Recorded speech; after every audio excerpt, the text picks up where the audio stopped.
Well, I didn't write this down for the secretary because I didn't have time. I just made a few notes because I'm always standby. Somebody else don't do it, I do. So I told him this morning if he didn't have anybody else prepared, well, I would do it. So I just made a few notes of the most important things, what I wanted you to know. I was born May 27, 1927 in Chester County, Tennessee. And my father was Walford Franklin King, and my mother was Myrtle Ethel Davis. So I wound up with the name Paul Gilbert. So, and my mother had measles when I was born, and so I had them at 3 weeks of age when I was 3 weeks old. And the first time Ruby came to see me, Ruby gave her story last week. Well, the first time she came to see me, they wouldn't let her in. She wasn't very happy about that. Everybody always told my mother that I would have them again because I didn't have any teeth at the time I had them, but I never did. My brother wanted to have them real bad. He was 5 years older than me, and he wanted to have the measles, and he would drink out of my bottle and do everything he could to try to get them, but he never did get them until he's in about the 5th or 6th grade of school. And I was sickly the first few years of my life. Well, first I was the third child of this couple, the third boy. I was supposed to have been a girl, but it didn't turn out that way. And my oldest brother died before any of the rest of us come along, and then my second one was 5 years older than me. And we was always pretty close. The kids were always pretty close. We never had much affection shown in our family. My mother or dad, either one, wasn't very affectionate towards us, but I guess they loved us.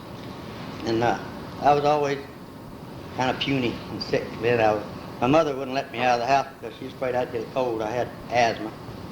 And I outgrew that about 6 or 7 years old, I guess. I don't remember how old.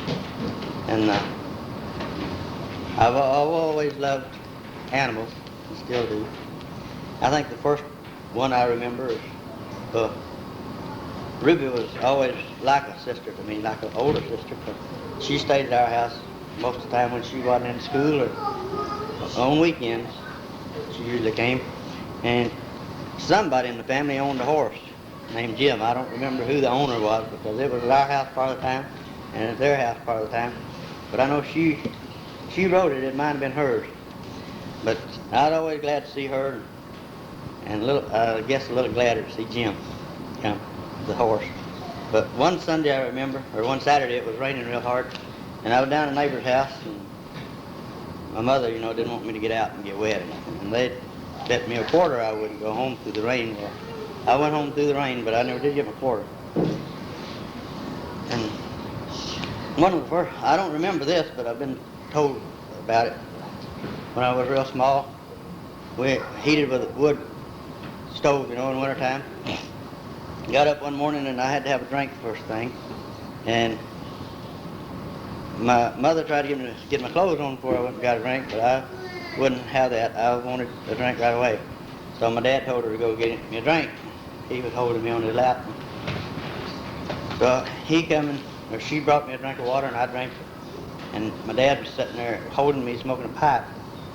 And so when I got my water drink, he said, and I turned around and slapped his pipe out of my mouth.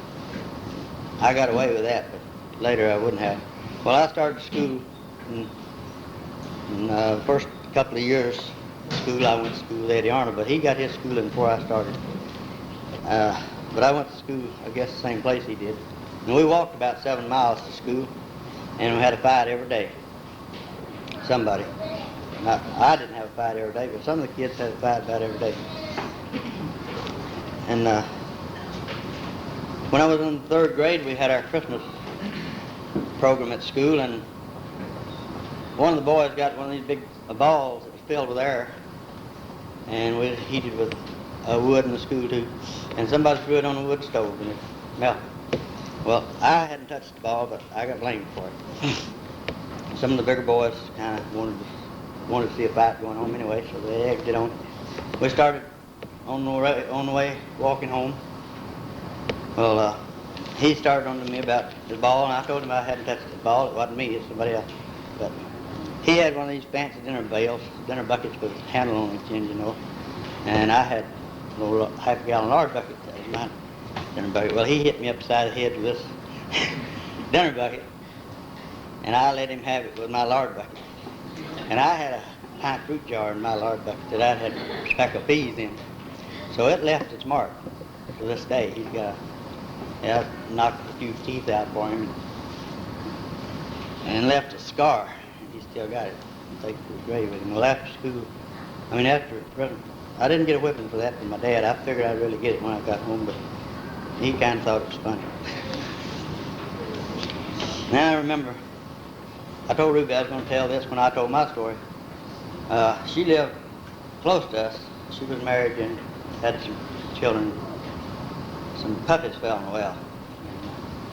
An old well out in the back of the house, and everybody, all of us kids wanted to get them out, and we tried, and she tried. Nothing happened. They'd been in there about 3 days, and her husband said, well, I'm going to go get a shovel to just cover them up, down there, because he didn't want them to starve to death. He's just going to smother them to death, I guess. Well, he'd gone to get the shovel, and Ruby got her big fish hook put down in that well with a little dough on it. And one of the puppies got a hold of it, and right between his teeth, and she brought him out. And was that the only one there, Ruby? There was just one in there, I guess. Well, she got him out, and we kept that old dog till he died.